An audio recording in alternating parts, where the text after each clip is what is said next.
Hey guys, स्वागत है आप सभी का एक बारी फिर से ARM ब्रदर्स के एक और नए वीडियो में। आज की इस वीडियो में हम बात करने वाले हैं मांगा के बारे में। द सोलो लेवलिंग चैप्टर 4 की शुरुआत यही से होती है। लेकिन फर्स्ट ऑफ ऑल, अगर आप चैनल पर नए हो तो सब्सक्राइब कर दीजिए और लाइक और शेयर करना तो बिल्कुल भूलिएगा मत। तो बिना किसी देरी किए स्टार्ट करते हैं। सोलो लेवलिंग चैप्टर 4 के स्टार्टिंग में हमें ब्लड दिखाया जाता है और एक स्टैचू को दिखाया जाता है जिस पर बहुत सारा ब्लड लगा होता है। और कुछ लोग बोलते हैं वो कैसे हिल सकता है और क्या हमें उससे लड़ना है। इसके बाद हमें पूरा डंजन का सीन दिखाया जाता है। फिर हमें जुन्हो को दिखाया जाता है जो कि बहुत पैनिक हुआ होता है और वो अपने मन में सोच रहा होता है कि अभी जो हंटर मरा है उसका रैंक क्या था। शायद वो एक D रैंक हंटर था। वो उतना स्ट्रॉन्ग भी नहीं था, फिर भी वो मेरे जैसे एक E रैंक हंटर से तो ज्यादा ही स्ट्रॉन्ग था। बट एक ही हिट में कैसे? अच्छा रुको थोड़ा, ये तो एक D रैंक डेंजन है। मैंने कभी नहीं सुना था D रैंक डेंजन में इतने ज्यादा स्ट्रॉन्ग मॉन्स्टर्स होते हैं।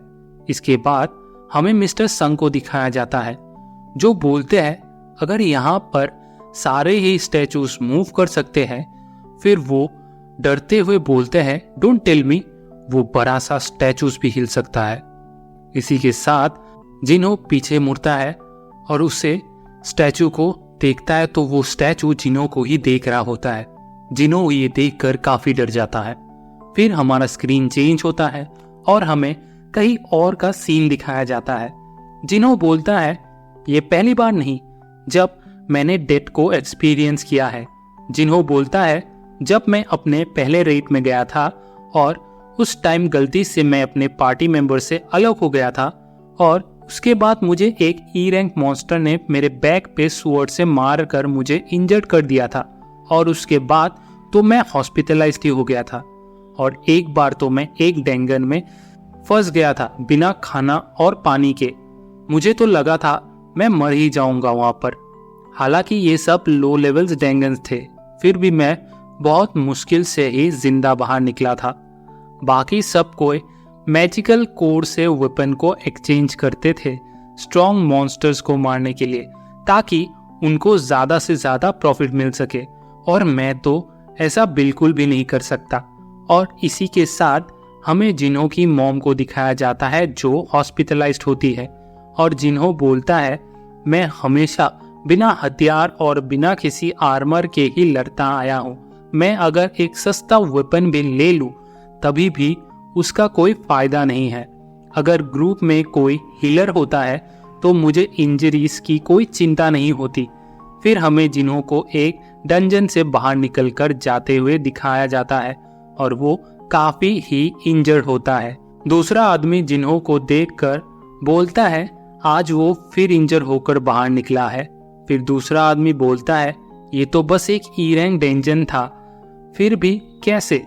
दूसरा आदमी बोलता है मुझे उस हीलर के लिए बहुत बुरा लग रहा है जो उनके टीम में है।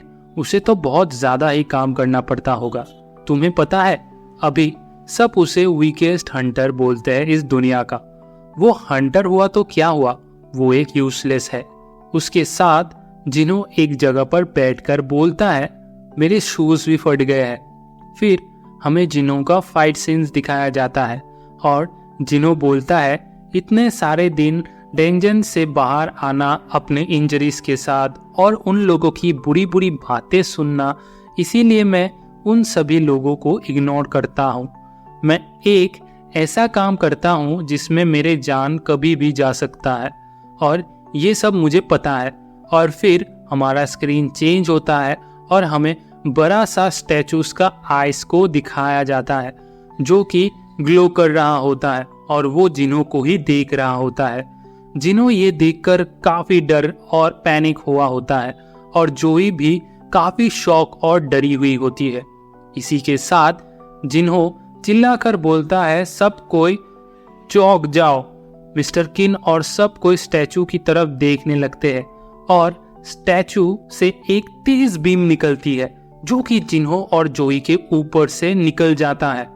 और जब बीम की लाइट खत्म हो जाती है तो स्टैचू की आईज से थोड़ा धुआं निकल रहा होता है और उस बीम ने काफी ही डैमेज किया होता है आसपास में, और बाकी सब डरे हुए होते हैं और एक दूसरे की हेल्प कर रहे होते हैं।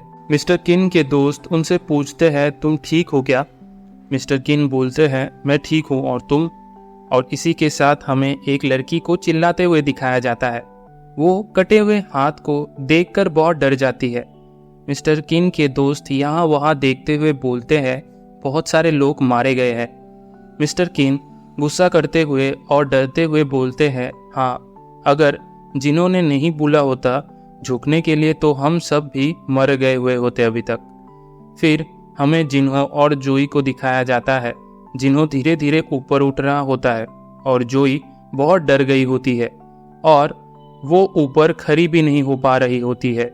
फिर मिस्टर संग चिल्लाते हुए बोलते हैं कोई भी खड़ा मत होना, जैसे हो वैसे ही रहना, अगर हम खड़े हुए तो वो हम पर फिर से अटैक करेगा।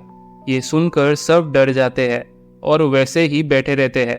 फिर जिन्हों मिस्टर संग को जोई को देखने के लिए बोलते हैं। फिर मिस्टर संग बोलते हैं हालांकि वो एक बी रैंक हीलर है, फिर भी वो अपने डर पर कंट्रोल नहीं कर सकती, इसीलिए वो छोटे मोटे रेट पर ही जाती है। फिर मिस्टर संग स्टैचू को देखते हुए बोलते हैं पर ये तो देखकर बिल्कुल भी बेसिक रेट नहीं लग रहा है। जो भी अभी तक हिल रहे थे सिर्फ वही मारे गए हैं। जिन लोगों ने तुम्हारी बात मानी है बस वही जिंदा है। जिन्हों बोलता है अच्छा ऐसी बात है। मिस्टर संग बोलते हैं तुमको पता था कि क्या होने वाला है, इसीलिए तुमने चिल्लाया ना? जिन्हों बोलता है मैंने ऐसा इसीलिए बोला क्योंकि मुझे काफ़ी डेंजरस लग रहा था। फिर जिन्हों नोटिस करता है कि मिस्टर संग का एक हाथ नहीं होता और वहाँ से बहुत ब्लीडिंग हो रही होती है।